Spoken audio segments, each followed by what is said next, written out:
Hi there, welcome to another chapter of the electric BMW 320i project. This is already the 9th video. So this week again, more battery boxes. Same idea, still trying to get them all finished up.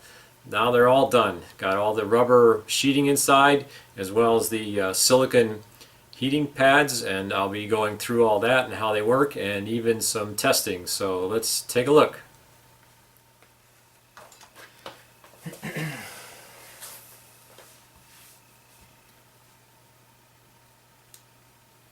Okay, now that the battery boxes have their nice bed liner material all coated on the outside, the next thing to do is to put this nice rubber insulating material on the inside. This is a Buta-N rubber, about an 80 hardness. Comes in all kinds of shapes and sizes. Most of it sort of 12-inch on the side. You can get this. This is almost perfect to fit in these, just requires a little bit of trimming. And it comes with an adhesive back, so it's really easy to install. So it just looks like this.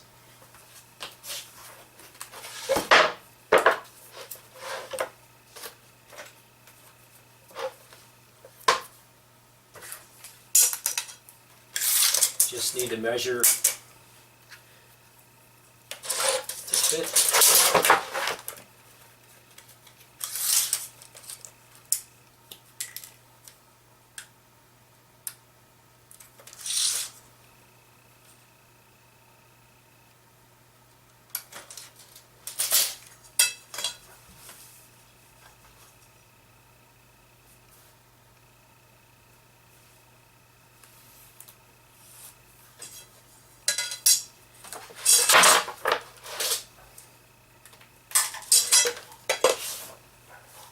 Cut it. It's a little tough to cut, but box cutter does a pretty good job. Just takes a couple of good slices.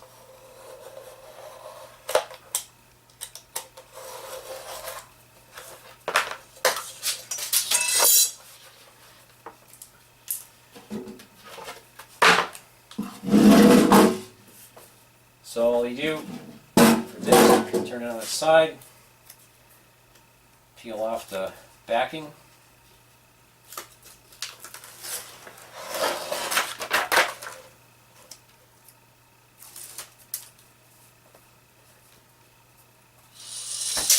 and then just put it down inside, line it up, push it down.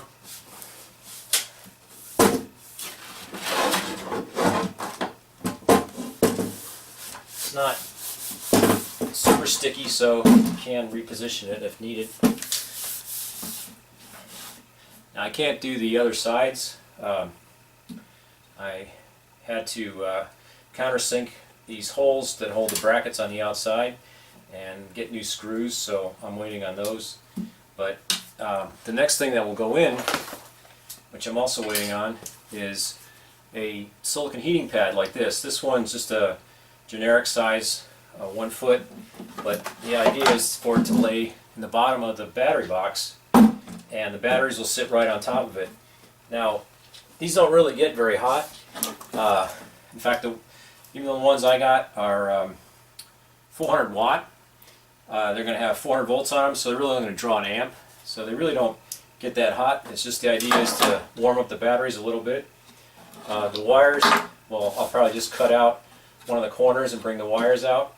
The good thing about it being set up like that for 400 watt and my battery voltage is that's only an amp, and that means I can use small wires, and if there's a short then the wires will act like a fuse. There's a company online on eBay, I'll show you this. They'll take and make any size pad you want and any wattage and any voltage. So you can contact them. It takes them about 2 to 3 weeks to do that. Also, you probably saw Jack is going to keep in the store a standard size that you can use in some size battery boxes. I have all these strange size ones, so I had to get individual ones for each battery box, but I don't know if this is the best way to do it, but I think it's easier to put it in now when the batteries aren't here yet, and we'll just see if it works out. Here's a look at the custom-made silicon pad heaters. Basically fit exactly all the boxes. The long ones for the front single row of batteries, and the others are for the multi-row battery boxes. Unfortunately, they don't make a super big one, probably because of resistance issues, so the 3-row box that's going in the trunk has 2 separate pads. And here's a box. This is what it looks like after it's completed, with the pad and also a little thin 62 thousandths aluminum heat spreader that I decided to put in there. So I'll show you how I put all that together.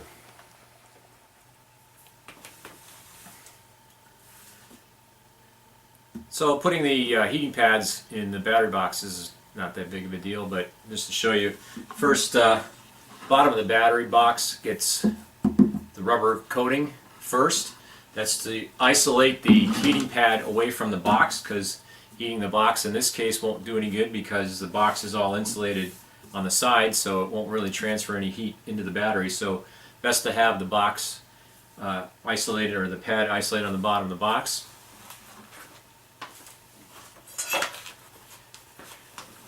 It's one of the heating pads, custom cut just for this size box. That just drops right in, and the wires come out. Now in these battery heating pads, I've actually got 2 leads for heating and 2 leads for a thermistor. I'm not planning to control the heat, but it's going to be more of a measurement that'll be safeguard, just so it doesn't get too hot.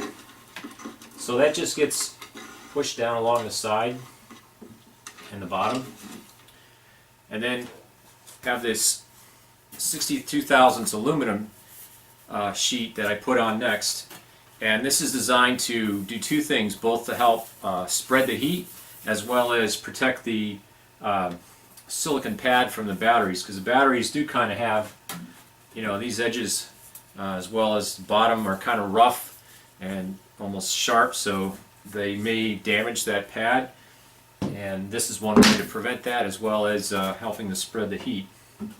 So that just drops right in. That's it. The other point about this was this has to be, to cut this piece and deburr all the edges. That's just using a regular old sanding block to do that. And I can show you this material cuts real easily.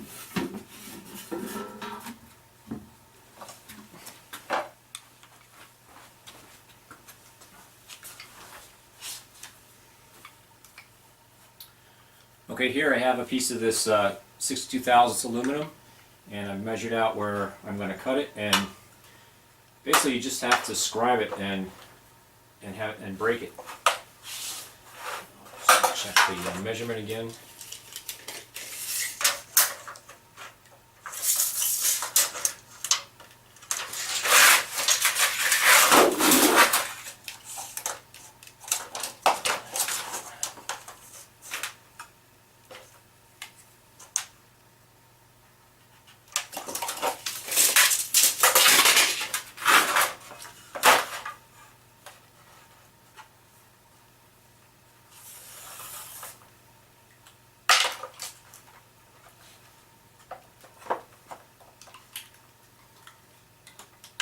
And just a regular utility knife, but with a heavy-duty blade that's new.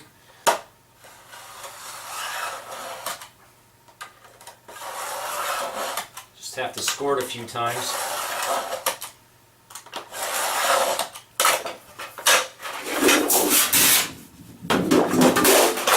And then just bend it.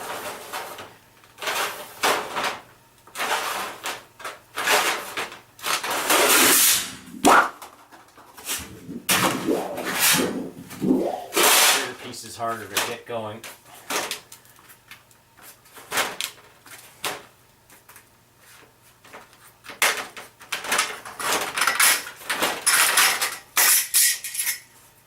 That's it.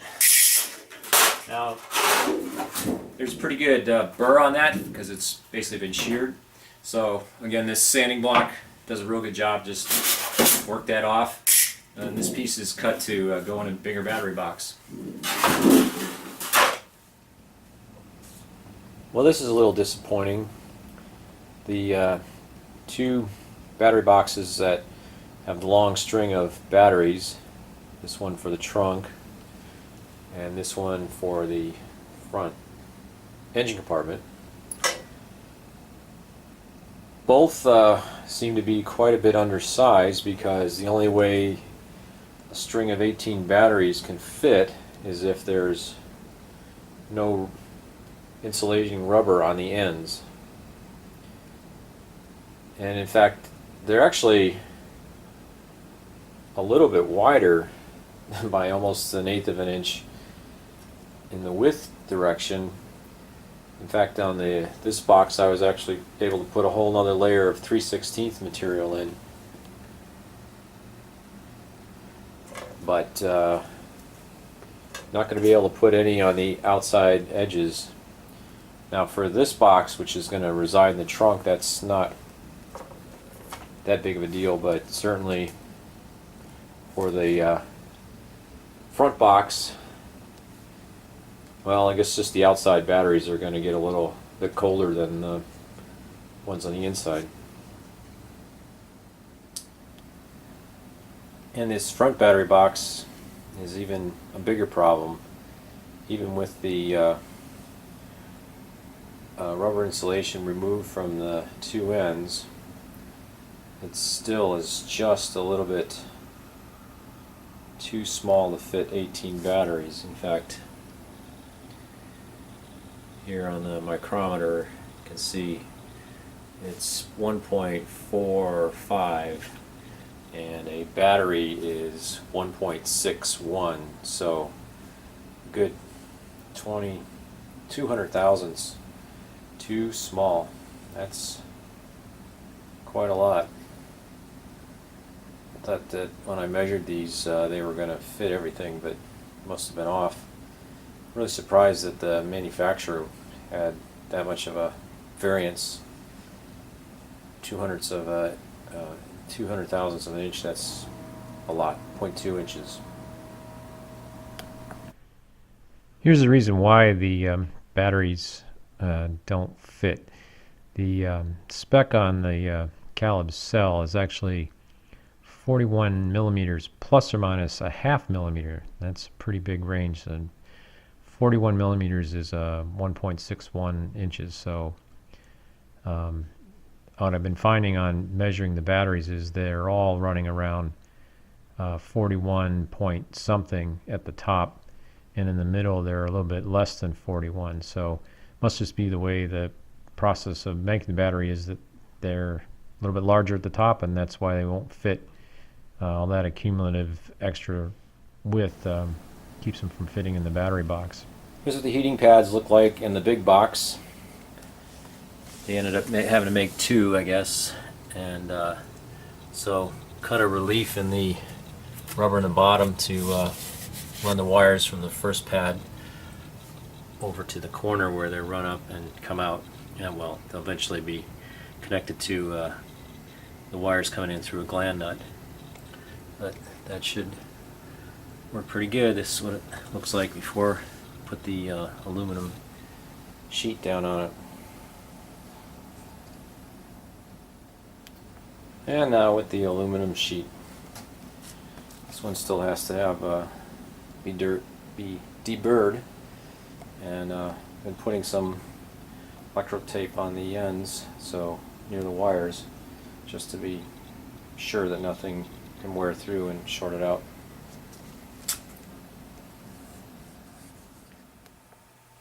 Here's an experiment to see how much these silicon heating pads heat up the batteries. What I have in here is a 120 volt version of the 400 volt heating pad. It's smaller, it's a little bit shorter, so I only have that many batteries in. That's about the size of the pad. I have one thermocouple on the heat spreader underneath the batteries, one on top on one battery, and then one stuck to the bottom on the outside of the box, just to see if there's any temperature rise or any heat flow out of the box. And then my little meter here, which I guess we're going to have to hold that up a different angle to see the readout, but that would be the heating pad, this heat spreader. So let's plug it in and see what happens.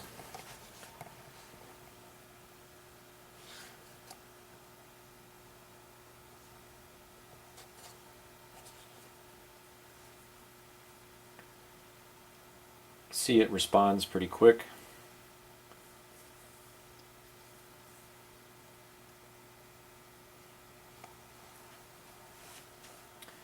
We'll come back and check this in about 30 minutes and see what it's at. Okay, after 30 minutes, the bottom of the battery is at 45 degrees. And the top has moved a degree. So, very slow heating. Although, I think I checked this.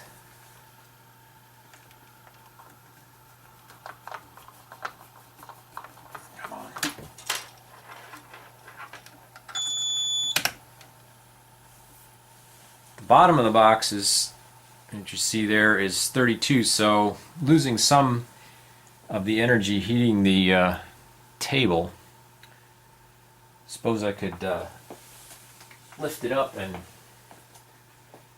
reduce that. It won't change the temperature very much at the bottom of the box, but it will prevent any heat flow. In fact, probably as you see, the bottom of the box is going to get warmer, but that also might help some heat flow up into the batteries.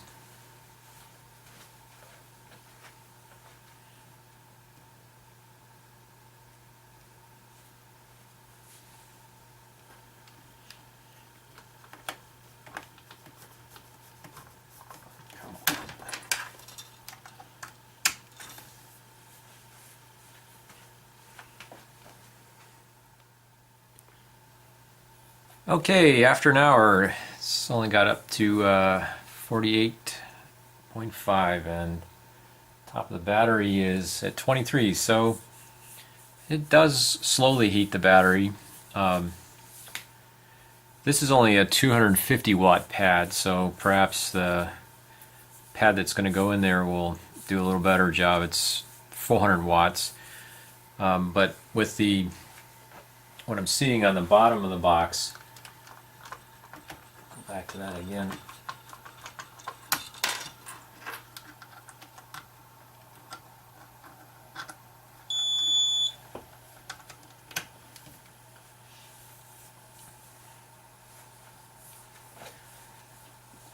Bottom of the box outside is 32 degrees, so probably a little more insulation on the bottom of the box, isolating the pad from the box, would do well to keep more heat inside the box and heat the batteries up.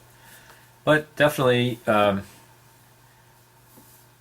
bottom of the batteries are a little warmer than the top, so it would eventually heat. I'm not sure it's going to be enough to defreeze them, but probably better than nothing. So there you go. Looks like silicone heating pads will do the job. Looks like you can probably get up to 30 degrees C heating, and that should be enough to thaw out some chilly batteries. Hopefully I won't have to use that often. My car will reside in the garage most of the time, but good to have that inside the boxes. Hopefully next time, on the next video, I will actually have the boxes in the car, and then maybe even some batteries in them. Right now I got about half of my set bottom balanced, and once that's all done, they can go into the car. And maybe next time I'll also have the spline adapter to put the whole motor train back together. So it's getting close. Thanks again for watching, and we'll see you next time. Bye.